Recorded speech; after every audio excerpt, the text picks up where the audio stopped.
You're tuned in to Beyond the Known. On a remote island in the vast Pacific Ocean, hundreds of silent giants stand guard. Their faces are stern, their gaze unyielding, as if watching over the world beyond the horizon. For centuries, these statues have baffled explorers, scholars, and dreamers alike. Who carved them? Why were they raised? And what secrets lie hidden beneath their heavy stone frames? Welcome, dear listener. Today we turn our gaze to a remote island in the Pacific Ocean, where hundreds of giant stone figures stand silent and watchful. This is the story of Easter Island and its legendary Moai statues. We will explore their origins, the myths and mysteries surrounding them, the fringe theories that claim something more extraordinary, and the science that grounds them in human history. To begin, let's set the stage. Before we can explore mysteries or theories, we first need to understand what these figures are and why they matter. When we think about Easter Island, or Rapa Nui as it's known locally, these giant statues, the Moai, immediately spring to mind. They really are iconic. They absolutely are. And we're not talking about just a few. Research has inventoried nearly 900 of them. 887 is the official count on the island and in museums. Though, some estimates push that figure closer to 1,000 potentially existing.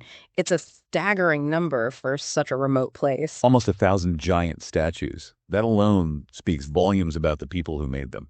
And where did they get the material? Was it difficult to work with? That's one of the fascinating aspects. They primarily use volcanic tuff. It comes from a specific quarry, Rapa, which is basically an extinct volcano crater. And this stuff, it's actually a relatively soft rock, comparatively speaking, much easier to carve than something like granite, for instance. It allowed them to shape these immense figures using, Stone Age tools. So manageable material, but the scale is still hard to comprehend. How large are we talking? The variation is quite dramatic. You find some that are only a few feet tall. Perhaps earlier examples were specific types, but then you have others towering over 30 feet high, and the weight, some of the completed ones, the ones they actually moved and erected, way upwards of 70, even 75 tons. 75 tons. Moved without modern tech. That's already hinting at the mystery we'll get into. And there's an even larger one, isn't there? Still at the quarry. Yes, the largest one they started but never finished. It's still lying in the Rapa quarry. It's enormous, about 65 feet long. Estimates put its weight at something like 270 tons.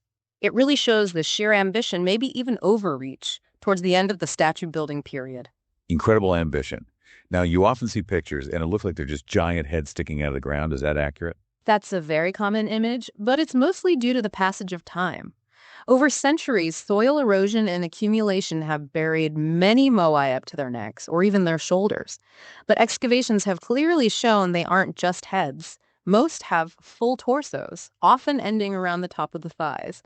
The carving is quite detailed across the whole figure. So the head image is really just part of the story, revealed by time and soil. And the details, they weren't just rough shapes, were they? Not at all. The craftsmanship could be quite intricate. A key feature on some was the eyes. They carved sockets, clearly meant to hold something. And research indicates these sockets were fitted with eyes made of white coral for the sclera, the white part, and pupils of dark obsidian or red scoria. Wow, inlaid eyes. That must have given them a dramatically different appearance. Much more lifelike, maybe even startling. Exactly. And it wasn't just for aesthetics. It's believed that inserting the eyes was a crucial ritual act. It was thought to awaken the statue, to activate its spiritual power, its mana. Once the eyes were in place, the Moai wasn't just stone anymore. It was a watchful ancestor gazing over the land. So these were far more than artistic expressions. They were deeply spiritual objects representing ancestors. Can you expand on that connection? Absolutely. The Moai are understood to represent deified ancestors, key figures from the Rapa Nui lineages, elevated to a near-divine status after death. They were physical embodiments of the ancestors' mana. Mana, that's a concept we hear about across Polynesian cultures. What did it mean specifically for the Rapa Nui in relation to the Moai? Mana is this fundamental idea of a spiritual power or life force. It's not just physical strength.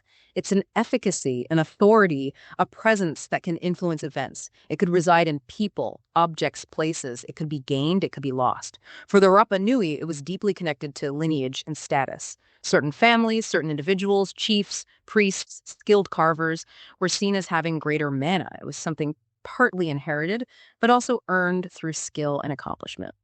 So the Moai, as representations of powerful ancestors, were essentially reservoirs or conduits of this mana for the community. Precisely. They channeled the protective and beneficial power of the ancestors towards their living descendants. It solidified the connection between the past and the present, the spiritual and the physical. This explains their placement, too. Most weren't just randomly placed, their orientation was deliberate. Right, you mentioned they were watchful. Where were they looking? Almost universally, they face inward, away from the sea. Their gaze is directed towards the island's interior, towards the villages, the ceremonial spaces, the agricultural lands. They were literally watching over their people, offering protection. Their backs significantly faced the ocean, considered the realm of spirits, the unknown, perhaps danger. A symbolic barrier, almost. Guardians facing inward. And they stood on specific structures. Yes, they weren't just placed on the ground, they were erected on large stone platforms called ahu. These ahu were sacred sites in themselves, often containing burials, serving as centers for ceremonies. Placing the moai on the ahu cemented that connection. It created this reciprocal relationship.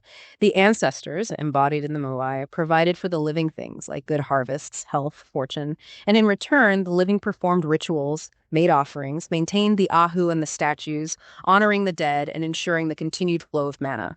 It was a vital symbiotic cycle. A deeply integrated system of belief, social structure, and monumental art. When did all this happen? What's the time frame for the carving? The main period of moai carving and ahu construction seems to span several centuries. Based on radiocarbon dating, particularly rectified dates, which are more accurate, we're looking at roughly 1100 CE up to about 1680 CE. This aligns pretty well with the estimated arrival of the first Polynesian settlers, who likely reached the island around 1200 AD, give or take. So soon after arrival, they established this complex society and began this incredible centuries-long tradition of statue carving. It appears so. They developed a thriving, industrious culture quite rapidly in isolation. The Moai tradition represents a major focus of their energy, resources, and spiritual life for hundreds of years. Okay, so we have these massive ancestor figures imbued with spiritual power, watching over the villages from their sacred platforms carved over centuries. Now that we know what they are, we can turn to the mysteries that have kept them alive in our imagination. The Moai are not only massive stone figures, but also puzzles carved into the earth. And the biggest puzzle, the one everyone asks first, has to be, how did they move these things? 70 tons, sometimes more, across miles of island terrain. That is the central mystery that fueled speculation for centuries. You have these enormous statues, quarried at Ranororaku, and then somehow transported, often many miles, to coastal locations to be placed on their ahu. And crucially, the Rapa Nui did this without the use of wheels, which weren't developed in Polynesia, without large draft animals like oxen or horses, and obviously without any kind of modern cranes or machinery. It just seems impossible on the surface. You can understand why early visitors were so baffled. Completely. When Jacob Roggevien's Dutch expedition arrived in 1722, they were astonished. They saw the statues, but they also saw an island that seemed, to them, quite barren. Relatively few trees, a small population. They couldn't reconcile the monumental achievement with the apparent limitations of the islanders and their resources. Their logs explicitly mention this doubt. How could these people have done this? And that doubt opened the door for all sorts of theories, didn't it? Lost civilizations, outside help. It did. The inability of early Europeans to conceive of the Rapa Nui accomplishing this led directly to myths. Perhaps a more advanced civilization had been there before and vanished. Maybe help came from elsewhere. It seemed more plausible than accepting the ingenuity of the people standing right in front of them. Especially when you factor in the island's ecological history. The common narrative involves deforestation. If the trees were gone, how could they possibly have used logs as rollers or levers? That point became central to the mystery. The evidence for significant deforestation over time is strong. If the large palms and other trees needed for traditional heavy-moving methods like rolling on logs or using large sleds weren't available, especially during the later periods of statue moving, then how was it done? It seemed to remove the most logical, conventional explanation, leaving a vacuum that more imaginative theories rushed to fill. But the Rapa Nui themselves had their own explanation, passed down through generations. The idea that the statues walked. Yes, the oral traditions are quite specific about this. They don't say they were dragged or rolled. The legends state the Moai walked to their destinations. This was often attributed to the power of mana, infused into the statues by powerful chiefs or priests, compelling them to move. It sounds purely mythical on the surface. But sometimes myths contain a kernel of truth about the method, even if wrapped in metaphorical language. Did the traditions offer any practical clues? They did. Alongside the magical explanations, some accounts describe a process. They talk about using ropes, perhaps chanting, and a coordinated effort to make the statues move upright, swaying them side to side, shuffling forward. And what's remarkable is how the physical evidence on the islands seems to support this very idea. How so? What evidence points towards this walking method? Well, consider the ancient roads that crisscross the island, the paths the Moai were moved along. These roads are littered with fallen Moai, ones that never made it to their ahu, and their positions are telling. Statues found on uphill sections are usually face down. Statues found on downhill sections are typically on their backs. Which is exactly what you'd expect if something tall and unstable, being moved upright, lost its balance. It would pitch forward going uphill and fall backward going downhill. Precisely. It strongly suggests upright transport. A rolling log or a flat sled wouldn't necessarily fall in such a consistent pattern relative to the slope. Falling was clearly a risk, perhaps a common one. There's also evidence in the statues themselves. As we discussed, those found along transport routes often have wider, flatter bases than the ones successfully installed on ahu. For stability during the walk. That seems the most logical reason. A wider base provides a more stable footing for that rocking, shuffling motion. The presence of stone chips and finishing tools found at the ahu sites suggests the final shaping, perhaps narrowing the base for a better fit, happened only upon successful arrival. It implies a planned, multi-stage process. Fascinating. The legends and the archaeology start to align. Now, another layer of mystery, the buried bodies. We mentioned many are buried up to their necks. Was that intentional? The burial wasn't intentional construction. It's the result of natural processes over centuries, soil erosion from higher ground, accumulation of dust and debris. It gradually submerged the lower portions of the statues. But the fact that their full forms were hidden for so long definitely added to the enigma. When excavations in the 20th century began revealing these complete torsos, it surprised many people and deepened the appreciation for the scale of the original works. And perhaps the most somber mystery, the toppled giants. Why were so many statues pulled down? That's a complex and debated issue. By the mid-19th century, virtually all the Moai standing on ahu had been deliberately toppled, hundreds of them. The reasons proposed range from internal conflict between different Rapa Nui clans literally throwing down the symbols of a rival group's power to ritualistic reasons we don't fully grasp. Some theories link it to resource scarcity and social breakdown, possibly leading to a rejection of the old ways. Others suggest it was a direct consequence of internal warfare. This act of toppling, the Moai, it sounds very deliberate, very symbolic, not just random destruction. Extremely deliberate. The goal seems to have been to neutralize the statue's power, its mana. Remember, these represented the ancestors and the spiritual authority of a lineage. Toppling a rival's Moai was a profound act of desecration and dominance. Often, they aimed to break the statue's neck or face in the fall, ensuring it was ritually killed, its power extinguished. The fact that none were left standing by the 1860s paints a picture of a period of intense internal strife and cultural transformation before the devastating impacts of the outside world arrived. As compelling as these mysteries are, they invite an even wider range of explanations, some rooted in myth, others reaching toward the stars. The sheer difficulty or perceived difficulty of the Rapa Nui's achievements has always fueled alternative thinking. Right, this is where we get into theories involving extraterrestrials or lost civilizations, ideas that capture the popular imagination. What's the basis for the extraterrestrial angle? Well, the argument often starts with the scale and precision. Proponents look at the massive size, the apparent skill in carving, the logistical challenge of transport on an isolated island, and essentially argue, this seems beyond the capabilities of a Stone Age people. Therefore, they propose, intervention by a more advanced intelligence must have occurred. Ancient astronaut theorists sometimes point to specific features. Like the appearance of the statues. Sometimes. They might interpret the somewhat stylized features, the prominent brows, the long noses, the sometimes elongated shapes as non-human, perhaps resembling their concept of extraterrestrial visitors. Parallels are sometimes drawn to other Polynesian art forms, like the tiki of the Marquesas, which also have large heads and eyes, suggesting a widespread ancient alien influence. But it's largely based on subjective interpretation of style. The core assumption being that ancient humans couldn't have done it alone. That's the fundamental premise.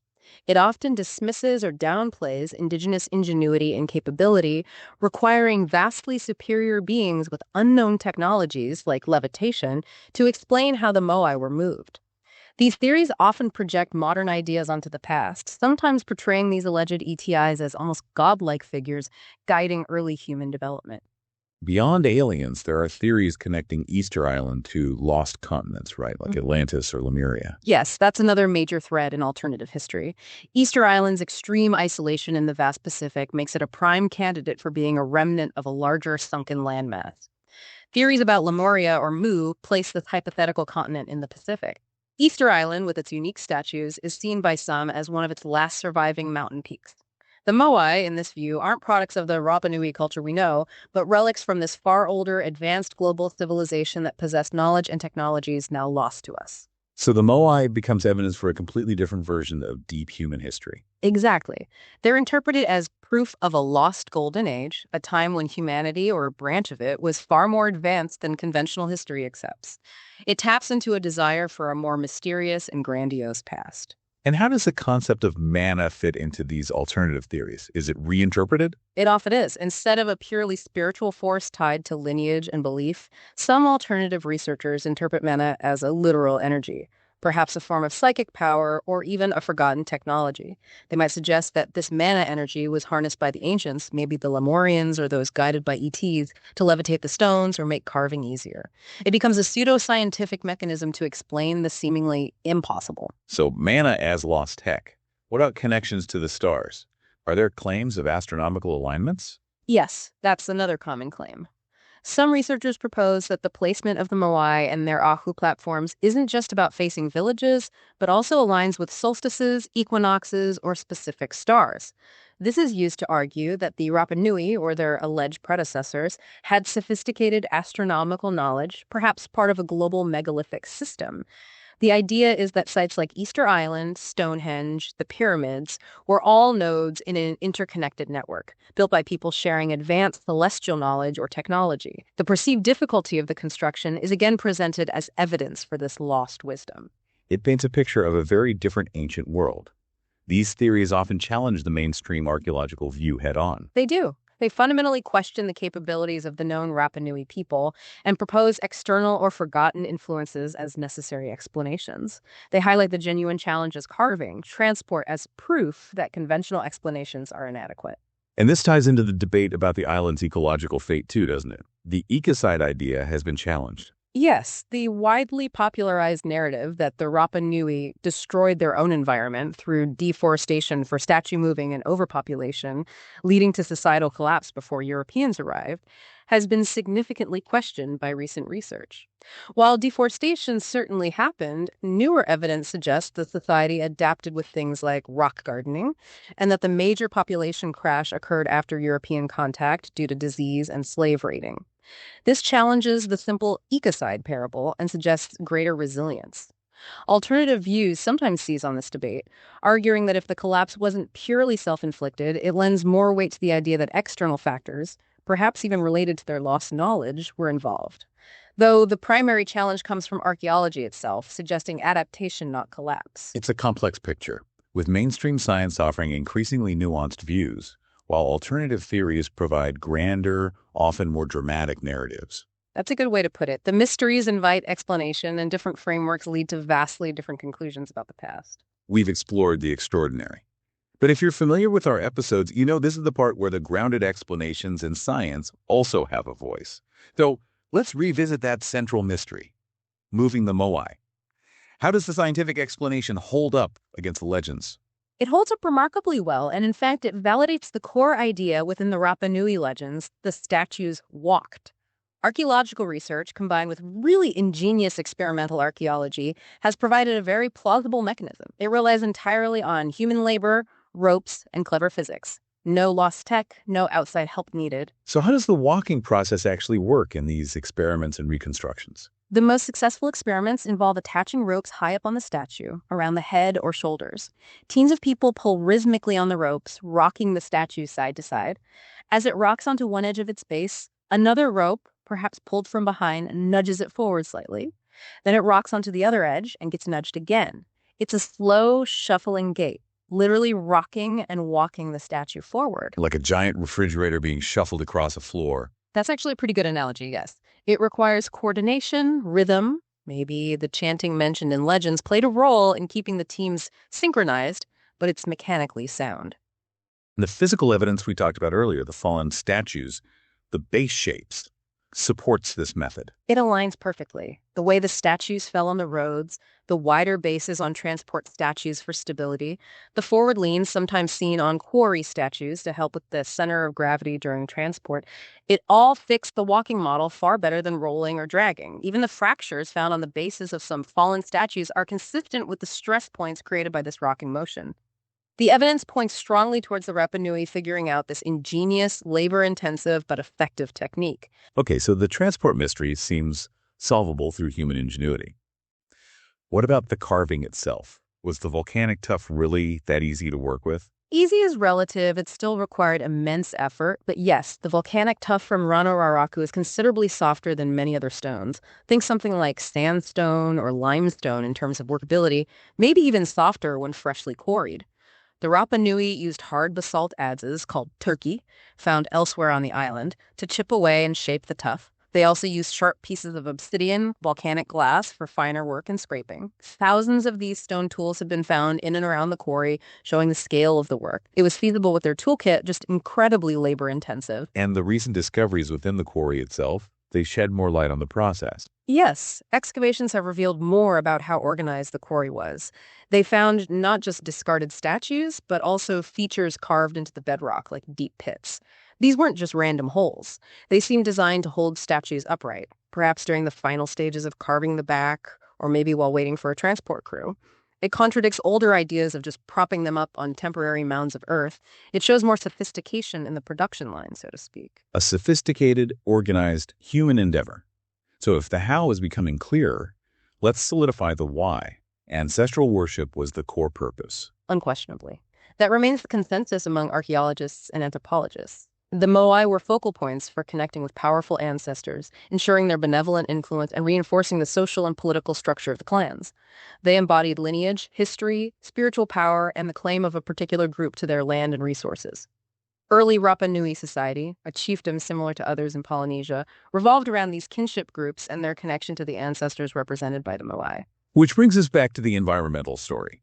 If they weren't solely responsible for an ecocide, how did environmental challenges affect this statue-building culture? Environmental change definitely played a role. The deforestation, whether from clearing land for farming, using wood for canoes and fuel, or the impact of rats on palm seeds, did put pressure on resources. This likely contributed to the slowing down and eventual cessation of large-scale Moai carving after around 1500 or 1600 AD. You can't sustain such a resource-intensive activity indefinitely if key resources like large timber are dwindling. But the key shift in understanding is from collapse to adaptation. The Rapa Nui didn't just give up, they innovated. With things like the rock gardens you mentioned earlier. Exactly. Lithic mulching, or rock gardening, was a brilliant adaptation to declining soil fertility and possibly drier conditions. It allowed them to continue productive agriculture, focusing on crops like the sweet potato, which became a staple. They shifted their subsistence strategies. Research also shows intensive cultivation right within the Rano Raraku quarry, taking advantage of its nutrient-rich soils. They were resourceful and resilient. So the internal societal dynamics might have changed. Perhaps statue building became less central or feasible, but the society itself endured and adapted until external factors intervened. That appears to be the most accurate picture based on current research.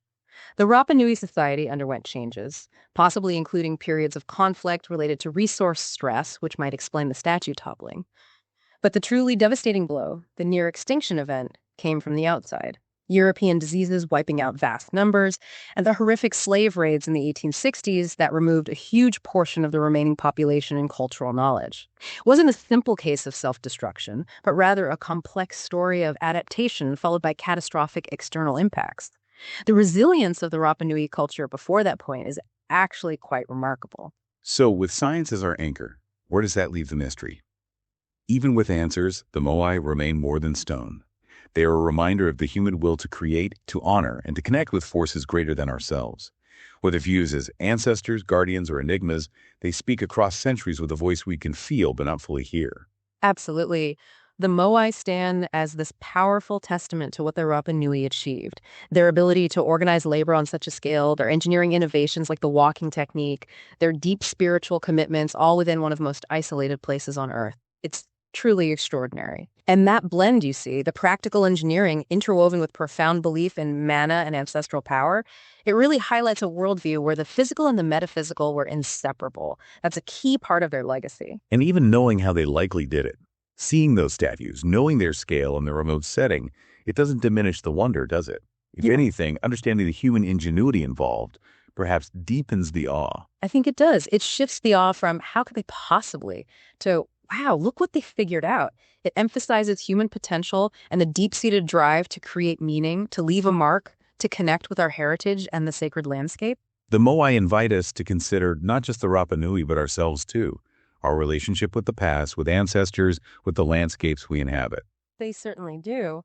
And the Moai of Easter Island, with their silent gaze spanning centuries, prompt us to reflect on our own relationship with history and the narratives we choose to believe. That's it for this journey beyond the known. If the unknown calls to you, do not forget to like, subscribe, and follow. There is so much more waiting to be discovered. And if you really want to help us out, consider becoming a member. With Secret Passage, you will unlock early access to our episodes, our audiobook library, Audiobook Underground, and a rotating list of curated wonders, other videos we recommend for curious minds.